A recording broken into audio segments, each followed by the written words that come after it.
Min Jannar sa Novembru 2015 kienu reġistrati 60 każ ġdid ta' HIV. L-etajiet ta' dawn il-persuni jvarjaw minn 25 sa 35 sena u fil-maġġoranza tagħhom il-pazjenti huma rġiel. Skont il-konsulenta tal-GU Clinic tal-Isptar Mater Dei Valeska Padovese, din iż-żieda konsiderevoli fil-każijiet hija inkwetanti.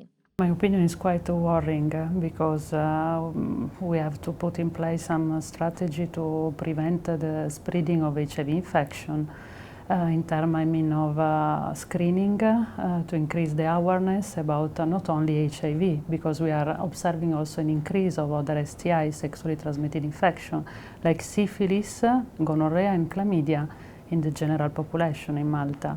Is-sena li għaddiet kien hemm 43 persuna li rriżultaw pożittiv għall-HIV. Fl-2013 il-figura kienet ferm inqas b'37 pazjent ġdid.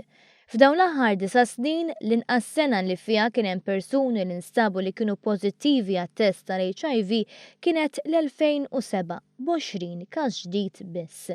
Il-figura minn dak iż-żmien l-hawn komplet tiżdied ftit ftit kull sena sa ma laħqet il-quċċata din is-sena. Skont il-konsulenta, iż-żgħażagħ m'għadhomx jibbiżgħu mill-kunċett tal-marda daqskemm kienu fil-passat, għaldaqstant dan jista' jkun fattur għaż-żieda fil-każijiet.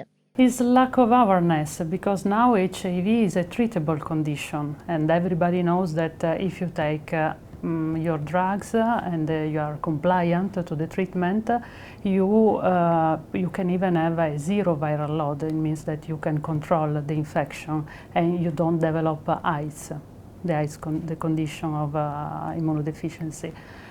So people are not scared like in the past about HIV. Skont l-aħħar rapport tal-European Centre for Diseases, għalkemm ir-rata ta' każijiet tal-HIV żdiedet f'pajjiżna hija rata medja meta mqabbla mal-kumplament tal-Ewropa. Compared to the general population, we have a quite high incidence, but we are on the average of the Western European countries, which are facing an outbreak of these infections. Fl-istess waqt il-każijiet ta' persuni li jagħmlu t-testijiet meta l-HIV tkun fi stadju avvanzat naqset sew u għalhekk ma kienx hemm każijiet ġodda ta' AIDS.